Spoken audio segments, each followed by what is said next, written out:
Sunday எடுத்த mini black. என் பையனுக்கு Sunday கிளாஸ்ல வேஸ்ட் மெட்டீரியல்லாம் கொண்டு கொடுக்க சொல்லியிருந்தாங்க. அதுக்கு பேப்பரை கொடுத்துட்டு நாங்க 2 பேரும் லேட்டா சர்ச்சுக்கு போனோம். லேட்டா போனா பேக் சைடு வழியா போயிட்டு இருந்தோம். போயிட்டு மாஸ் அட்டன் பண்ணிட்டு அவங்க 2 பேரும் சண்டே கிளாஸ்க்கு போவாங்க. ஆனா இன்னைக்கு 9 o'clock மாஸ் ரொம்ப ஃபேமஸ், மராட்டி மாஸ். ஏன்னா ஹார்வெஸ்ட் ஃபெஸ்டிவல்க்கு மாஸ். பாருங்க, இந்த மகாராஷ்டிரியன் லேடிஸ் எல்லாம் எவ்வளவு அழகா டிஃப்ரெண்டா அவங்க ட்ரெடிஷ்னல் மெத்தட்ல ட்ரெஸ் பண்ணிட்டு சூப்பரா வந்திருந்தாங்க. பாக்குறதுக்கே அழகா இருந்துச்சு. ஏன்னா இது ஹார்வெஸ்ட் பண்ற ஹார்வெஸ்ட் ஃபெஸ்டிவல்னு சொல்லுவாங்க. அதை எப்படி சொல்லணும், ஒரு நிமிஷம்.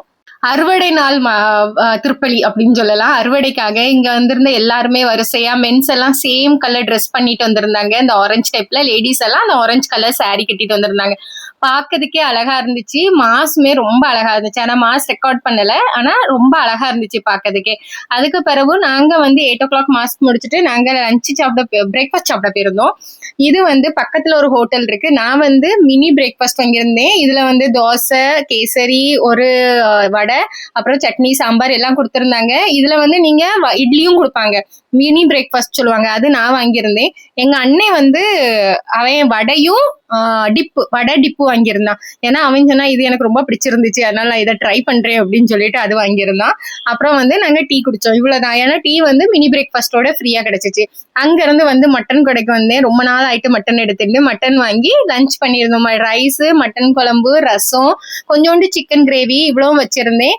அவ்வளவுதான். அன்னைக்கு லஞ்ச் ரொம்ப சிம்பிளா தான் வச்சிருந்துச்சு. சாப்பிட்டுட்டு லஞ்சு சாப்பிட்டுட்டு அதுக்கப்புறம் ஈவினிங் ஸ்நாக்ஸுக்கு வடையும் நம்ம டீயும் குடிச்சிருந்துச்சு. இது 2 வெளியே தான் வாங்கிட்டு வந்துச்சு. எங்க தாராவில எல்லாம் சூப்பரா வடை கிடைக்கும். அதுக்கு பிறகு கொஞ்ச நேரம் இவனோட படிக்க வச்சேன். ஏன்னா எங்க மேக்ஸும் ரொம்ப நாளா வீட்லயே இருக்கான். ஏன்னா அவனுக்கு தேர்ஸ்டேல இருந்தே, வியாழக்கிழமையில இருந்தே லீவு தான். இன்னைக்கு மண்டே வரைக்கும் அவனுக்கு லீவு தான். அதனால அவனை கொஞ்சம் உட்கார வச்சு படிக்க வச்சு, ஏன்னா மண்டே ஸ்கூலுக்கு போனோம்ல, அவனை டியூஷனுக்கு எல்லாம் போகல. அதனால நம்ம என்னதெல்லாம் ஸ்கெடியூல் ஆயிருக்கு, என்னதெல்லாம் இருக்கு அப்படின்னு சொல்லிட்டு 2 பேரையும் உட்கார வச்சு எல்லாம் ஒரு வாரத்துக்குள்ளது ஃபுல்லா படிக்க வச்சுட்டு இருந்தேன். அப்புறம் சாயந்தரம் போய் வெஜிடபிள் வாங்கிட்டு வந்தேன்.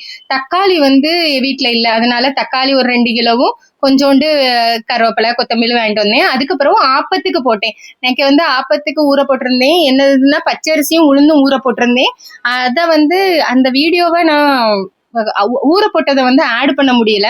ஊற போட்டு மிக்சிலே அரைச்சிட்டேன். இது கூட கொஞ்சோண்டு ரைஸ் போட்டு மிக்சிலே அரைச்சிட்டேன். நாளைக்கு தான் இதை எவ்வளவு அழகா சுட்டேங்கிறத உங்களுக்கு காமிப்பேன். என்ன இருக்கு பாருங்க, இவ்வளோண்டு ரைஸ் தான். இவ்வளோண்டு ரைஸும் அந்த பச்சரிசி, கொஞ்சோண்டு உளுந்து, கொஞ்சோண்டு வெந்தயம் இவ்வளோத்தையும் போட்டு அரைச்சி நம்ம மாவை கொஞ்சம் லூஸா அரைக்கணும். ரொம்ப ஹார்டா அரைக்க கூடாது, கொஞ்சம் தண்ணி மாதிரி அரைக்கணும். அதனால எவ்வளவு இதுக்குள்ளேயே நான் உப்பை போட்டு அரைச்சிருவேன். ஏன்னா பிறவு கலக்கும் போது அங்க ஒரு இடத்துல இருக்கும், ஒரு இடத்துல இருக்காதுங்கிறது என்னோட கான்செப்ட்.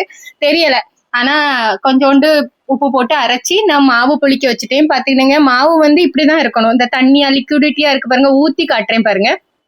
இப்படி லிக்விடா இருக்கணும். ரொம்ப ஸ்டிஃப்னஸா இருந்துச்சுன்னா திரும்ப ஆப்பம் ஊத்தும் போது திரும்ப தண்ணி கலக்கணும்னா நல்லா இருக்காது.